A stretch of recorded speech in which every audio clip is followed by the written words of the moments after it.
about different levels of relationship with Guru depending on the advancement of the disciple. We can compare this with a son and his father. Different levels of relationship, different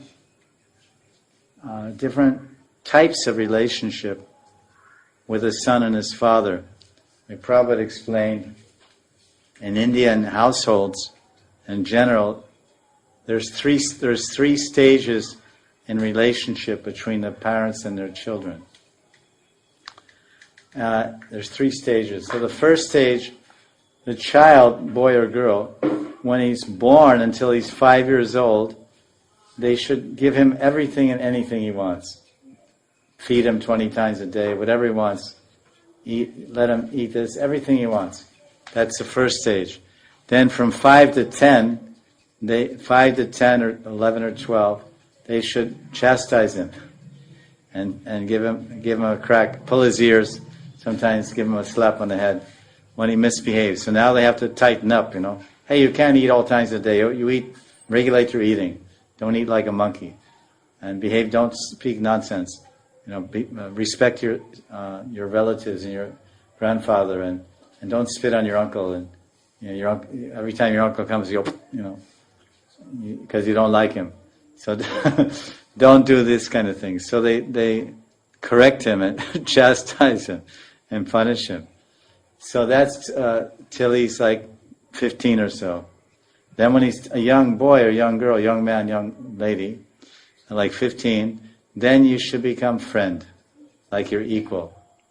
So he said, so there's 3 stages. So similarly, like that, in relation of a disciple with his guru, there's the initial stage, because everything is at least 3, and maybe I even made it 4. There's 4 stages, there's 3 stages of everything, because that's the way this nature, material nature is set up because of the modes of nature. So there's in any relationship almost, there's the initial stage, the beginning, and then there's the middle stage, intermediary, then the final stage. Like when a husband first meets his wife before he's married, that's the initial stage. Then the intermediate after they're married.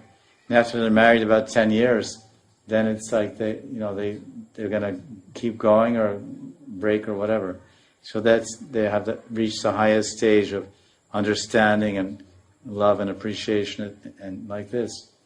So with the disciple, he meets the guru, and now he's just in the Narta Nivriti, and he's a little, you could say, it depends on what lifetime he's meeting the guru also. Because the guru comes life after life to find a disciple. So maybe a little more official, reverential, official in the beginning. Then as you know Guru more, he knows you more, become more friendly. And then and so there's levels of just developing the personal relationship with Guru as you grow in your years of association, and the more personal association you have with your Guru, you become more close. Like the early disciples of Prabhupada, they were so close to Prabhupada. Prabhupada was cooking for them and instructing them and practically holding their hands and showing them how to do things, correctly. So they have a very close and tight and intimate relationship with Prabhupada, physically and emotionally, because of the intimacy physically. So but other disciples like me, we didn't have that. So we're on a different level than the Satsarups and the Kirtanandas and Hayagrivas and all those early disciples, special Brahmanandas and Gargamunis. So they are really special. But the Guru he also has different levels of relationship with the Guru disciple.